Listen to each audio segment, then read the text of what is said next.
भंडाऱ्यामध्ये पोलिसांचा धाकच उरला नाही असं आता विचारलं जातंय। यामागे कारण पण तसंच आहे, कारण वाढदिवसानिमित्त या तरुणानं तलवारीनं केक कापलाय। जवाहरनगर पोलीस स्टेशन हद्दीतील ही धक्कादायक घटना सध्या समोर आलेली आहे। त्यामुळे आता या वाढदिवसाचे फोटो व्हिडिओ सध्या समोर आलेले आहेत। जवाहरनगर पोलीस स्टेशनच्या हद्दीतील ही घटना आहे। वाढदिवसानिमित्त या तरुणानं तलवारीनं केक कापलाय। आता या पार्श्वभूमीवर भंडाऱ्यामध्ये पोलीस या प्रकरणी काय कारवाई करतात हे पाहणं अतिशय महत्त्वाचं ठरणार आहे। तर भंडाऱ्यातून ही मोठी बातमी सध्या समोर आलेली आहे।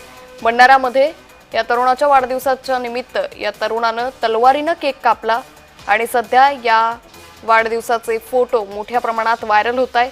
त्यामुळे पोलिसांची कारवाई कुठेतरी ढिली पडली आहे का असा प्रश्न सध्या सामान्य भंडारकरांकडून उपस्थित केला जातोय।